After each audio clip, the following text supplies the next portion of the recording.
तरंगे अध्याय के अंतर्गत हमको पढ़ना है तरंग गति में विक्षोभ तथा ऊर्जा स्थानांतरण।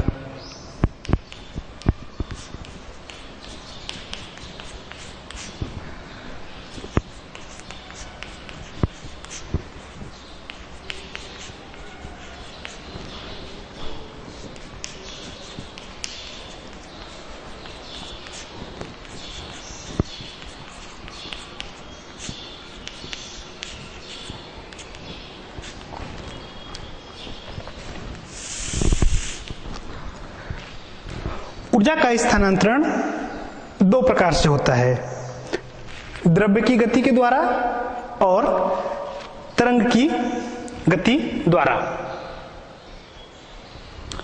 ऊर्जा दो तरीके से स्थानांतरित होती है, द्रव्य की गति से द्वारा और तरंग की गति के द्वारा। जैसे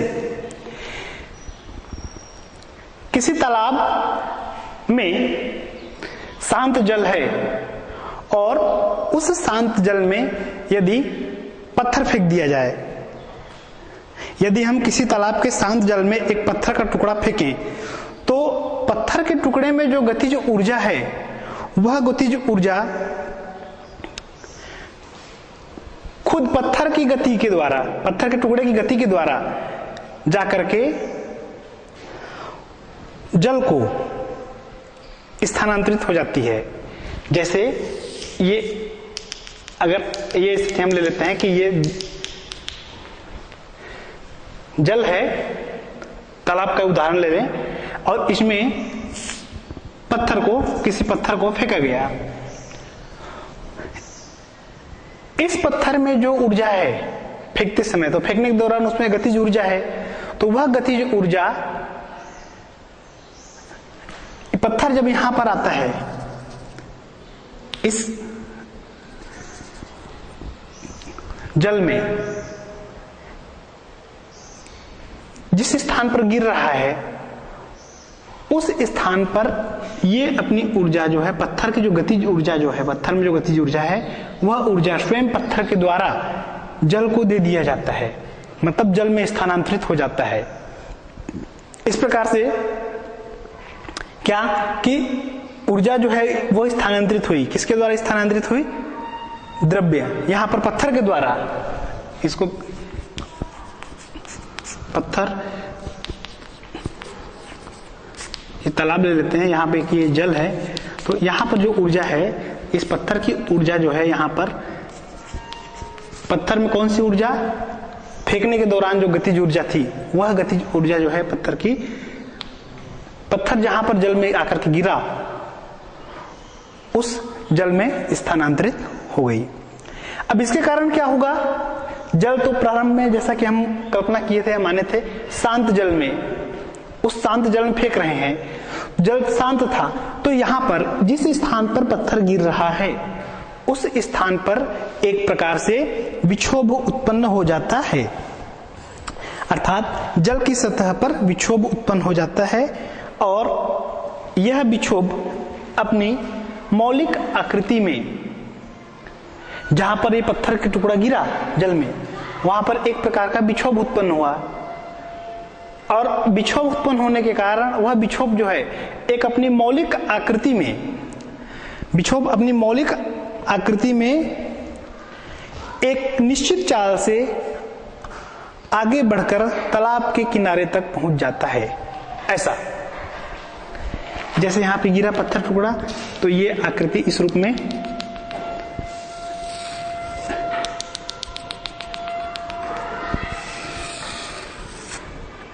देखिए, पत्थर का टुकड़ा यहां पर जब गिरा उसकी ऊर्जा यहां पर आई, इस कारण से यहां विक्षोभ उत्पन्न हुआ।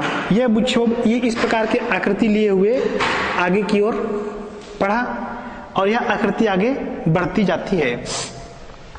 इसी प्रकार से यदि हम किसी रस्सी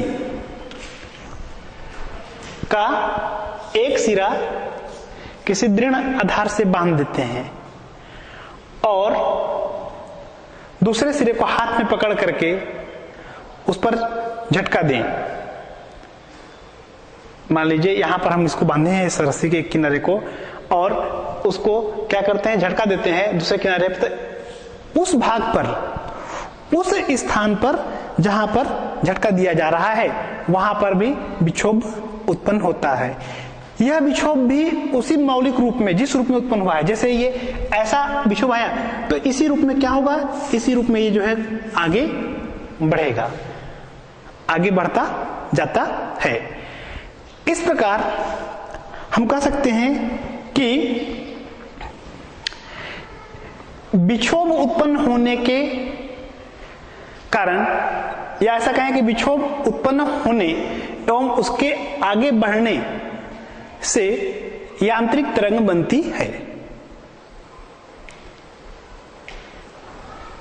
ऊर्जा स्थानांतरण जो बताया गया, वह ऊर्जा स्थानांतरण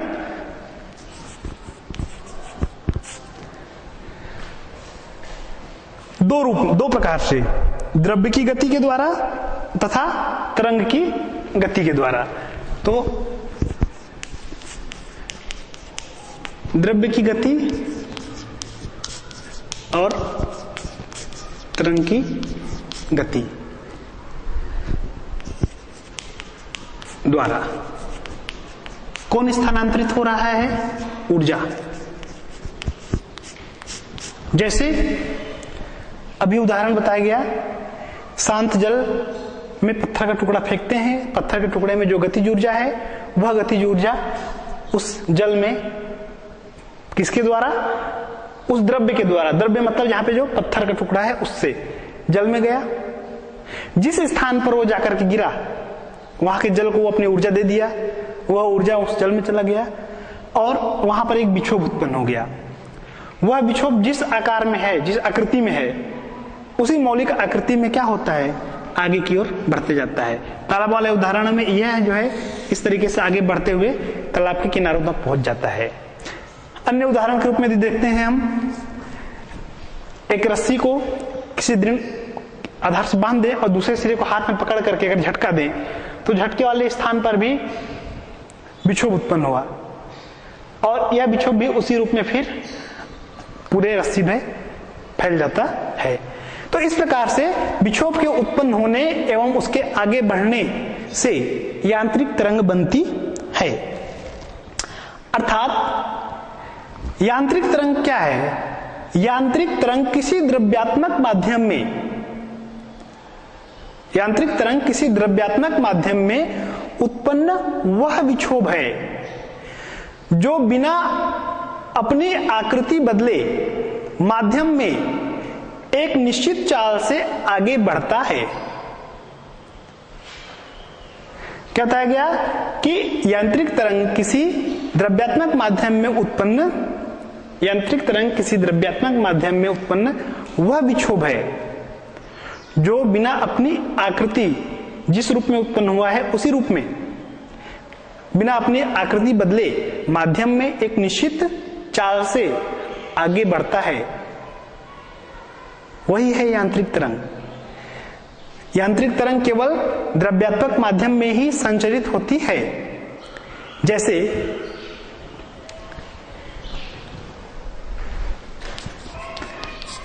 यांत्रिक तरंग के उदाहरण में हम ले सकते हैं ध्वनि तरंगे,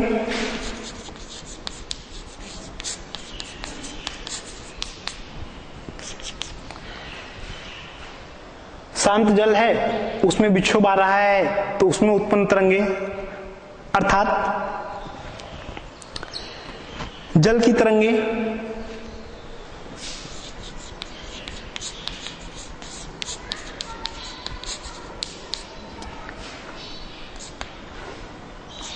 जल की तरंगे, स्प्रिंग को एक सिरे को बांध दें, दूसरे सिरे को अगर खींचते हैं उसमें जो तरंग आती है, स्प्रिंग में तरंग, वह, ये सब यांत्रिक तरंग के उदाहरण हैं। तो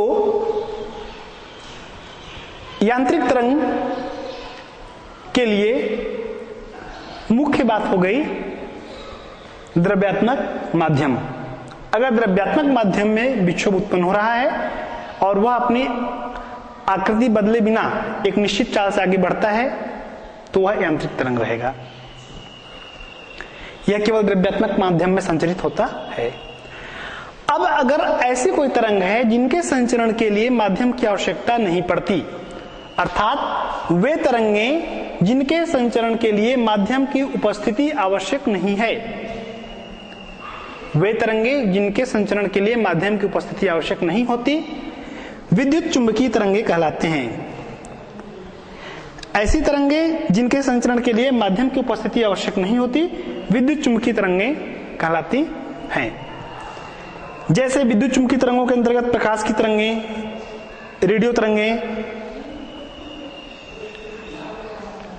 गामा तरंगें, एक्स किरण आदि उदाहरण।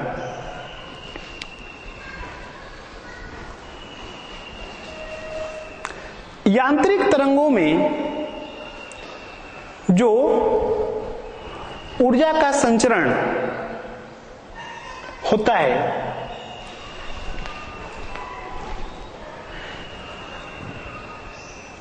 इस ऊर्जा का संचरण जैसा कि बताया गया द्रव्य की गति के द्वारा और तरंग की गति के द्वारा, तो यांत्रिक तरंग में ऊर्जा का संचरण माध्यम के दो गुणों के कारण होता है।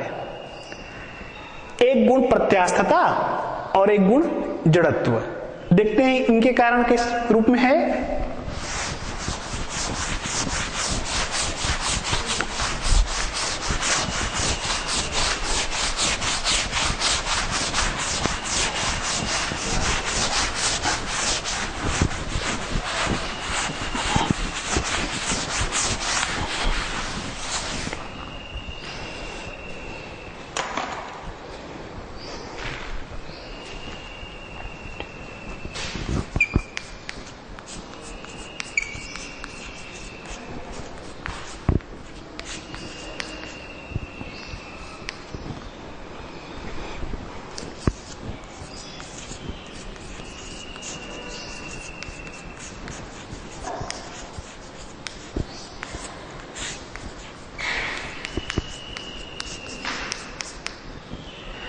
अभी उन गुणों की चर्चा से पहले एक बार फिर से आपको बता दें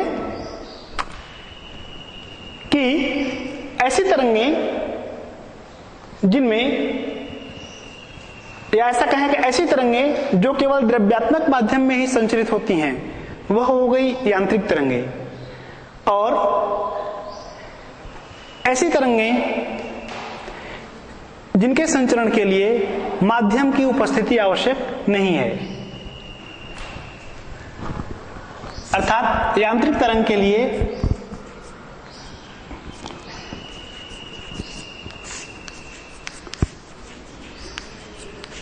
द्रव्यात्मक माध्यम,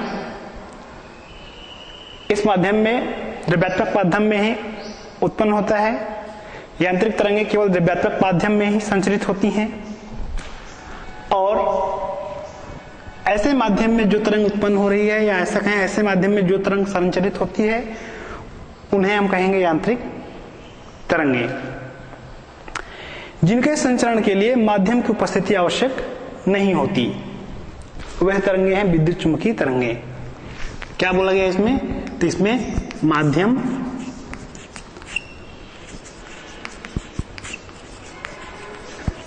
आवश्यक नहीं है, अर्थात इनके संचरण के लिए माध्यम की उपस्थिति आवश्यक नहीं है। वह विद्युत चुंबकीय तरंगें हुई, और द्रव्यात्मक माध्यम में जो संचरित होती हैं वह है यांत्रिक तरंगें। अब इसमें जो संचरण हो रहा है, ऊर्जा का संचरण, वह संचरण यांत्रिक तरंगों में ऊर्जा का संचरण माध्यम के दो गुणों, अभी बताया गया, वे दो गुण कौन कौन से? प्रत्यास्थता तथा जड़त्व के कारण ही संभव है। इसमें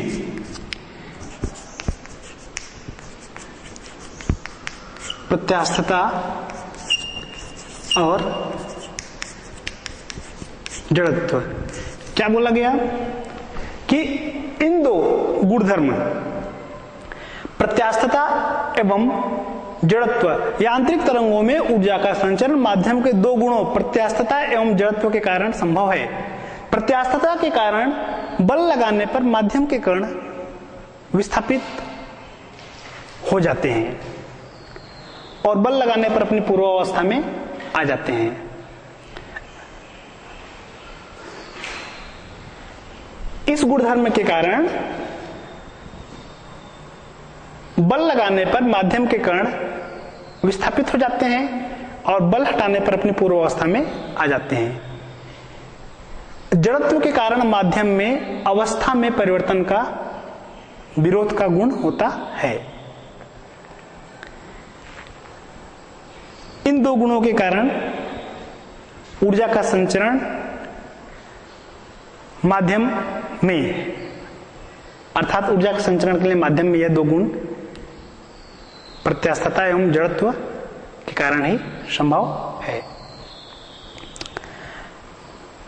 इस प्रकार से यह स्पष्ट है कि माध्यम के कण अपनी प्रत्यास्थता तथा जड़त्व के गुण के कारण,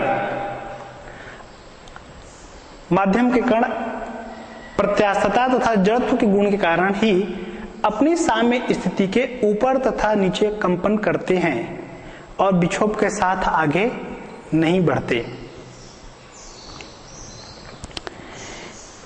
कैसे इसको देखेंगे?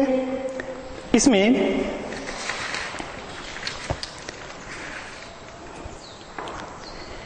जैसे इस उदाहरण में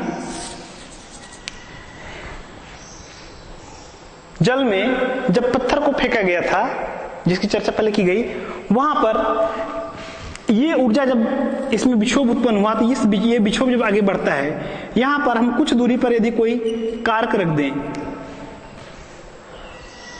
तो हम देखते हैं कि ये ऊर्जा जब आगे जाती है, संचरित होती है, तो यह कारक अपने स्थान पर ऊपर नीचे कंपन करने लगता है। अर्थात विक्षोभ जब कारक तक पहुंचता है तो कारक अपने ही स्थान पर ऊपर नीचे गति करने लगता है और विक्षोभ आगे बढ़ते रहता है।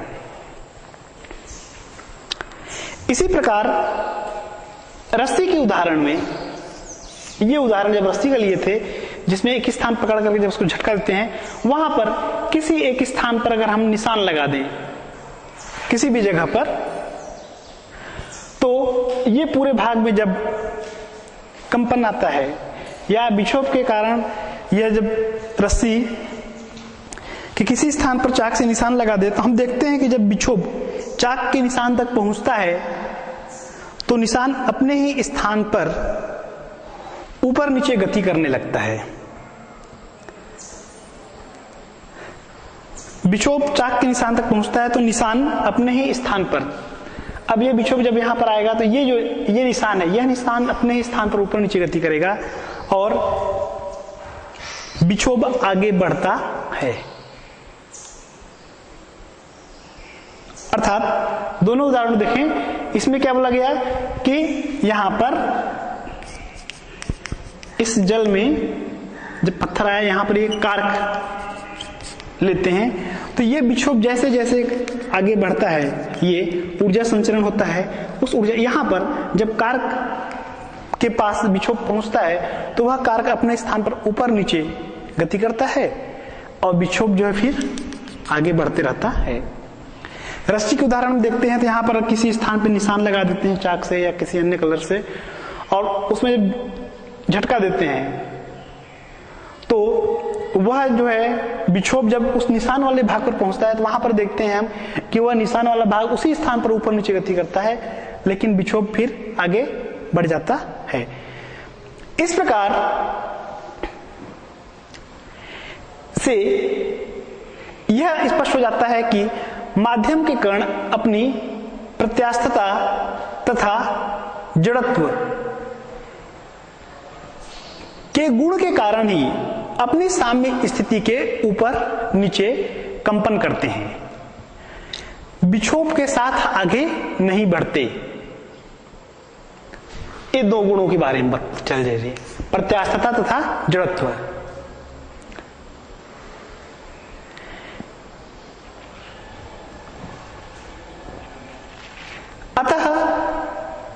यांत्रिक तरंग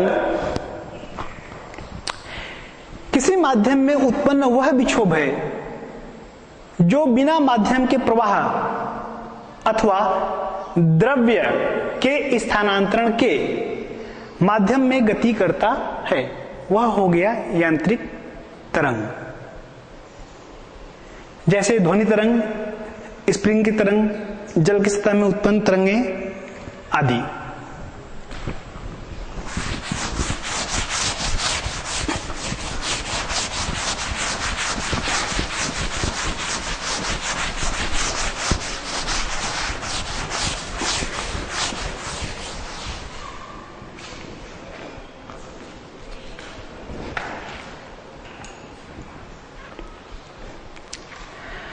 अब यहां पर एक प्रश्न यह उठता है कि वो जो विक्षोभ उत्पन्न हो रहा है,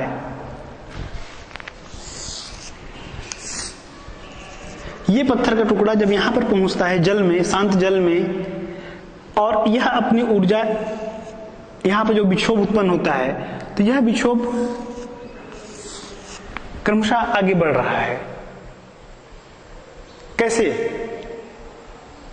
तो इसमें जब पत्थर के टुकड़े को फेंका गया, वह पत्थर का टुकड़ा गति ऊर्जा को, द्रव को स्थानांतरित कर दिया। यहां पर वह अपनी ऊर्जा को, जल को स्थानांतरित कर दिया, जिससे उस स्थान पर विक्षोभ उत्पन्न हो गया। अब विक्षोभ उत्पन्न होने के स्थान पर माध्यम के कण अपनी माध्य स्थिति के दोनों ओर कंपन करने लगते हैं। जैसे रस्सी का उदाहरण लें, ये कण ऊपर नीचे, विक्षोभ अगर यहां पर उत्पन्न हुआ है तो ऊपर और नीचे, तो अपनी माध्य स्थिति के दोनों ओर वे कण क्या करते हैं? कंपन करने लगते हैं, तथा ये कण अपनी गति को अपने पास वाले कणों को दे देते हैं। ऊर्जा, यहाँ पे ऊर्जा जब आया, उस ऊर्जा के कारण ये कण यहाँ पे कंपन कर रहा है और अपनी गति किसको दे दिया? समीप वाले दूसरे कण को। दूसरे कण क्या हुआ? वह भी उसी स्थान पर ऊपर नीचे कंपन करने लगा और वह अपनी गति को समीपस्थ अन्य कण को दिया। वह उसी स्थान पर फिर यह क्रिया क्रमशः चलते रहती है। अर्थात विक्षोभ उत्पन्न होने के स्थान पर माध्यम के कण अपनी माध्य स्थिति के दोनों ओर कंपन करने लगते हैं, तथा ये कण अपनी गति को अपने पास वाले कणों को दे देते हैं, जिससे ये कण भी साम्य स्थिति के दोनों ओर कंपन करने लगते हैं। ये दूसरे कण अपनी गति को अन्य पास वाले कणों को दे देते हैं, जिससे वे भी साम्य स्थिति के दोनों ओर कंपन करने लगते हैं। इस प्रकार यह क्रिया चलती रहती है, जिससे यहां पर स्पष्ट है कि विक्षोभ करने के लिए माध्यम के कणों को दी गई ऊर्जा लगातार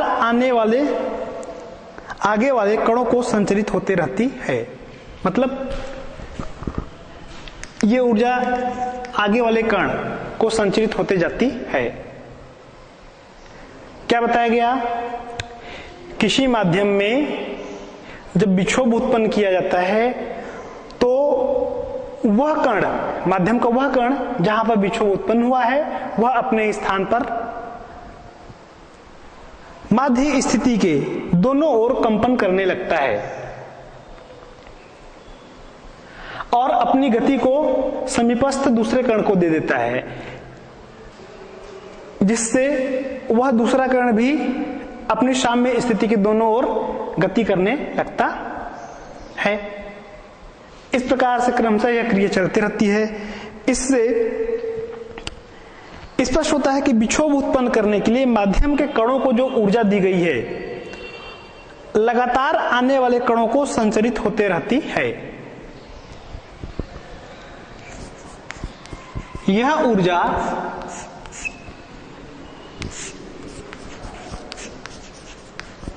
जिससे विक्षोभ उत्पन्न हुआ,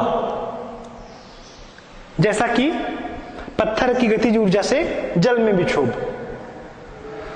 तो यह ऊर्जा जब विक्षोभ उत्पन्न किया तो विक्षोभ उत्पन्न करने के लिए दी गई ऊर्जा लगातार आगे वाले कणों को संचरित होते रहती है।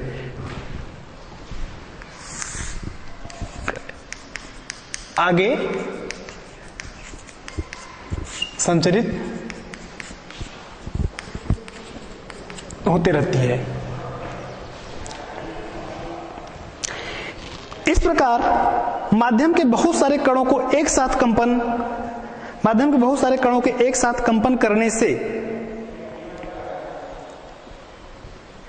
विक्षोभ आगे बढ़ते जाता है, लेकिन वे कण जो है अपनी साम्य स्थिति के दोनों ओर गति करते हैं अर्थात कंपन करने लगते हैं। और बहुत सारे कण जब इस प्रकार से कंपन करते हैं अपने स्थान पर तो तरंगें उत्पन्न होती हैं और यह तरंगें माध्यम में आगे बढ़ती हुई प्रतीत होती हैं। जैसे ये कंपन है तो फिर ये क्रमशः इस रूप में ऐसे आगे बढ़ते हुए हमको प्रतीत होंगी।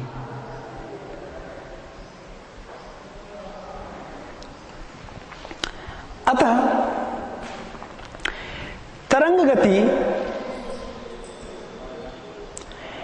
किसी माध्यम में उत्पन्न ऐसा विक्षोभ है जो बिना माध्यम के प्रवाह के माध्यम के कणों की सीमित गति के द्वारा ऊर्जा का संचरण करता है। अर्थात इस तरंग गति में क्या हो रहा है, तो इस तरंग गति में ऊर्जा का संचरण होगा। ऊर्जा जो है वो आगे संचरित होते रहती है बिना माध्यम के प्रवाह के। इसमें आपको बताया गया था यांत्रिक तरंग में ऊर्जा का संचरण माध्यम के दो गुणों प्रत्यास्थता और जड़त्व के कारण संभव है। इन दो गुणों प्रत्यास्थता के कारण क्या होता है, प्रत्यास्थता के कारण बल लगाने पर माध्यम के कण विस्थापित हो जाते हैं। जैसे यहां के कण है, ये यहां गया, बल हटाने पूर्व अवस्था में जब आया, बल हटा लेने पर पूर्व अवस्था में आ जाता है और जड़त्व के कारण माध्यम में अवस्था में परिवर्तन का विरोध करता है। तो यह था विक्षोभ, तरंग गति में विक्षोभ और ऊर्जा का स्थानांतरण। इस ऊर्जा के स्थानांतरण में कैसे कि यह ऊर्जा जो है क्रमशः आगे की ओर जाती है। इसमें ऊर्जा आगे की ओर स्थानांतरित होते रहती है। अतः तरंग गति किसी माध्यम में उत्पन्न ऐसा विक्षोभ है जो बिना माध्यम के प्रवाह के माध्यम के कणों की सीमित गति के द्वारा ऊर्जा का संचरण करती है। अब यहां पर दो बातें आई माध्यम से संबंधित। तो यांत्रिक तरंग के लिए माध्यम में क्या आवश्यक गुण हैं होने चाहिए, या ऐसा कहें यांत्रिक तरंग के लिए माध्यम में आवश्यक गुण।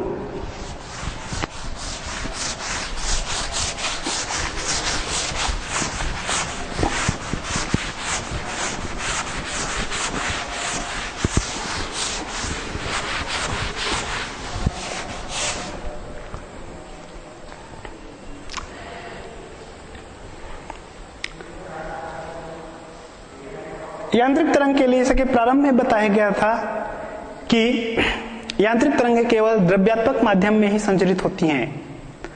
तो उस माध्यम में क्या क्या गुण होना चाहिए? पहले प्रत्यास्थता का गुण होना चाहिए, अर्थात माध्यम में प्रत्यास्थता होनी चाहिए। दूसरा गुण जड़त्व का, अर्थात माध्यम में जड़त्व का गुण होना चाहिए। माध्यम का प्रतिरोध कम होना चाहिए।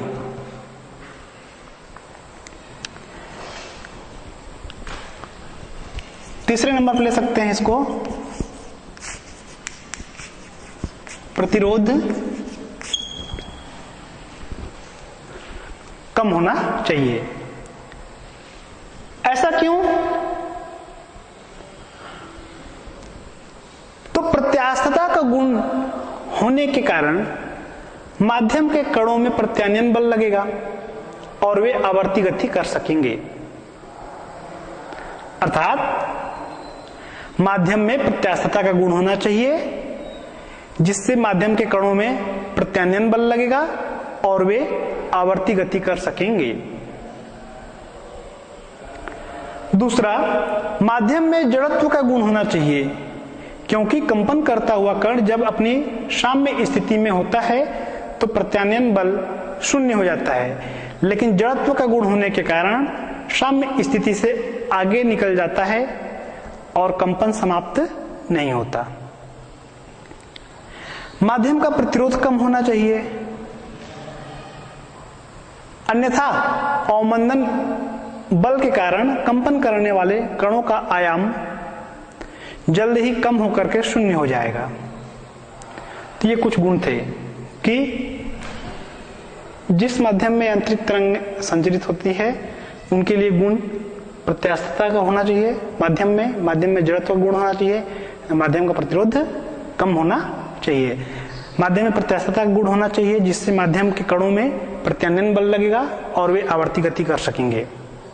माध्यम में जड़त्व गुण इसलिए होना चाहिए क्योंकि कंपन करता हुआ कण जब अपनी साम्य स्थिति में होता है तो प्रत्यानयन बल शून्य हो जाता है, लेकिन जड़त्व का गुण होने के कारण साम्य स्थिति से आगे निकल जाता है और कंपन समाप्त नहीं होता। माध्यम का प्रतिरोध कम होना चाहिए, अन्यथा अवमंदन बल के कारण कंपन करने वाले कणों का आयाम जल्द ही कम होकर शून्य हो जाएगा। यह था यांत्रिक तरंग के लिए माध्यम के आवश्यक गुण।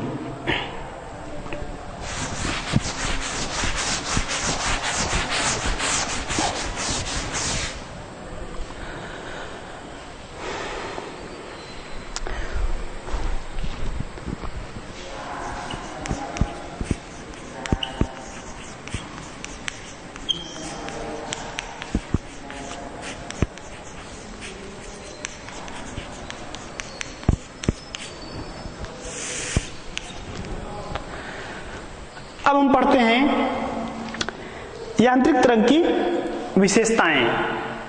क्या विशेषता होती है यांत्रिक तरंगों में?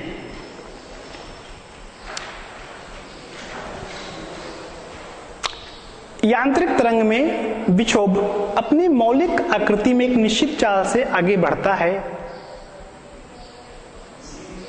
जैसे जल वाले उदाहरण में बताया गया था, अगर पत्थर को फेंका गया, पत्थर की ऊर्जा जल में गई, विक्षोभ उत्पन्न हुआ, इस रूप में ये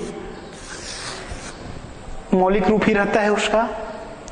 अर्थात विक्षोभ अपनी मौलिक आकृति में एक निश्चित चाल से आगे बढ़ता है। विक्षोभ संचरण की चाल माध्यम की प्रत्यास्थता तथा उसके घनत्व पर निर्भर रहती है। विक्षोभ संचरण की चाल माध्यम की प्रत्यास्थता तथा उसके घनत्व पर निर्भर रहती है। अर्थात यांत्रिक तरंग में माध्यम के कण अपनी साम्य स्थिति के दोनों ओर एक निश्चित आवृत्ति से कंपन करते हैं, विक्षोभ के साथ आगे नहीं बढ़ते। कौन? कण। कण के बारे में क्या बोला गया? माध्यम के कण अपनी साम्य स्थिति के दोनों ओर एक निश्चित आवृत्ति से कंपन करते हैं तथा विक्षोभ के साथ आगे नहीं बढ़ते। माध्यम में ऊर्जा का संचरण विक्षोभ के आगे बढ़ने की दिशा में अर्थात तरंग की गति की दिशा में होता है। और माध्यम में सभी कण एक ही प्रकार से मतलब ऊपर नीचे या फिर आगे पीछे कंपन करते हैं, परंतु कंपित कण की कला भिन्न होती है, अलग अलग कला अलग अलग होगी। ये कुछ विशेषताएं थी यांत्रिक तरंग के बारे में। अब इसमें हम यांत्रिक तरंग के प्रकार देखेंगे।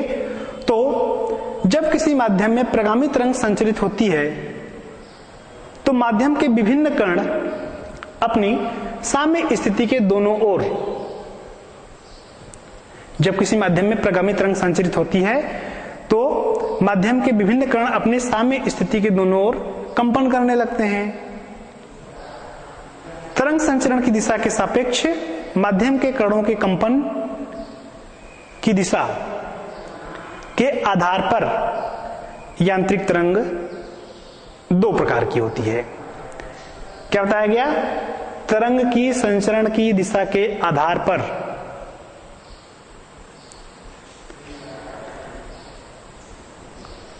माध्यम के कणों के कंपन, तरंग की संचरण की दिशा के सापेक्ष, जैसे तरंग इस दिशा में संचरित हो रहा है, ये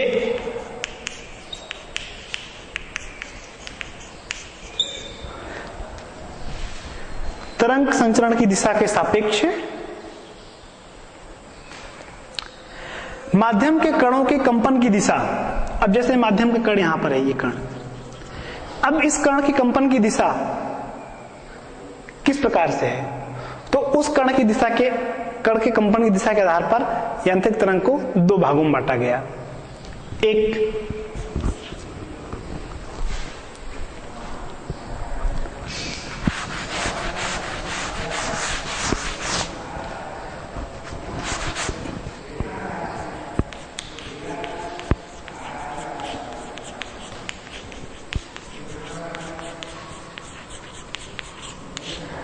यांत्रिक तरंग के प्रकार। कैसे वर्गीकरण किए इसको हम, या किस प्रकार से हमको इसको देख रहे हैं? तो जब किसी माध्यम में प्रगामी तरंग संचरित होती है तो माध्यम के विभिन्न कण अपनी साम्य स्थिति के दोनों ओर कंपन करने लगते हैं। तो तरंग संचरण की दिशा के सापेक्ष माध्यम के जो कण हैं उन कणों के कंपन की दिशा के आधार पर यांत्रिक तरंगें दो प्रकार की होती हैं, एक अनुप्रस्थ तरंग और दूसरा अंतर्दैर्ध्य तरंग। एक ले लेंगे हम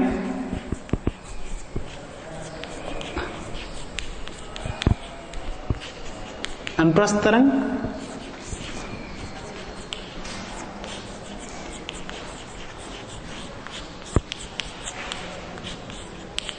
दूसरा अंतर्दैर्ध्य तरंग। किस तरीके से लिए? जैसे ये तरंग संचरण की दिशा है तो तरंग संचरण की दिशा के सापेक्ष मान लीजिए माध्यम में कोई कण है, इस कण के कंपन की दिशा कैसे होगी? उस आधार पर दो रूप में, दो भागों में बांट लिया गया है, अनुप्रस्थ तरंग और अंतर्दैर्ध्य तरंग। देखते हैं प्रत्येक के बारे में।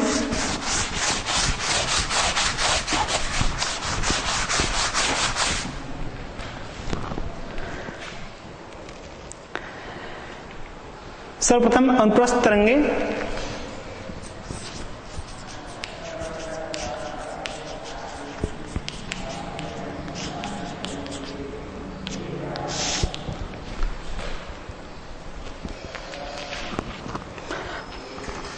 अनुप्रस्थ तरंगे जब किसी माध्यम के कणों के कंपन की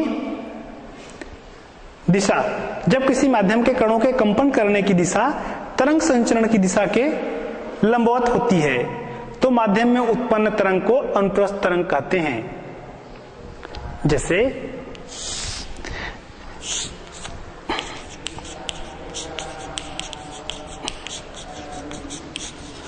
ये तरंग संचरण की दिशा है। अब इस तरीके से इसके लंबवत हो रहा है, ऐसे माध्यम के कणों का कंपन। तो इस प्रकार की तरंग को हम अनुप्रस्थ तरंगे कहते हैं। इसमें जैसे कण यहां से यहां तक के विस्थापित हुआ,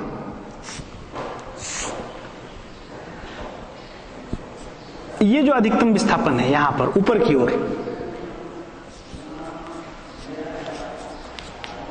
श्रिंग कहेंगे।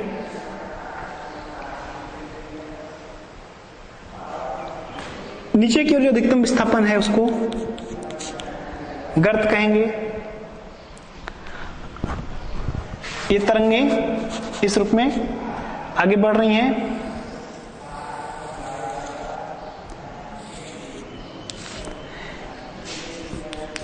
ये श्रिंग है, यहां पर ये गर्त।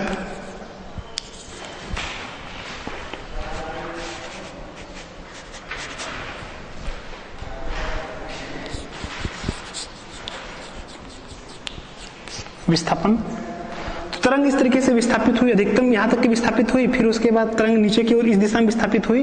तो ये अधिकतम विस्थापन जो यहाँ का है, ये श्रिंग, ये श्रिंग।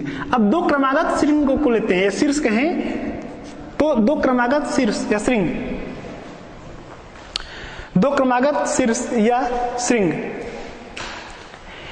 के बीच की जो दूरी है, या ऐसा कहें दो क्रमागत गर्तों के बीच की दूरी, गर्तों मतलब ये भाग,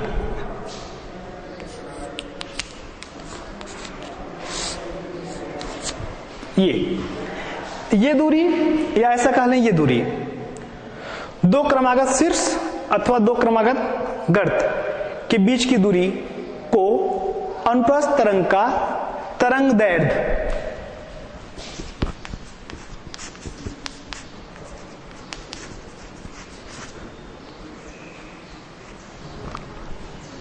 कहते हैं।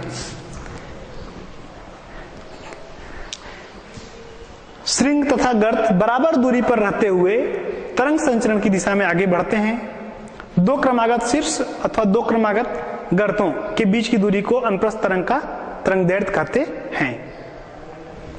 इसे संकेत लैम्डा से दर्शाया जाता है। यह तरंग यानी अनुप्रस्थ तरंग जो है, अनुप्रस्थ तरंग केवल दृढ़ माध्यम में उत्पन्न होती है।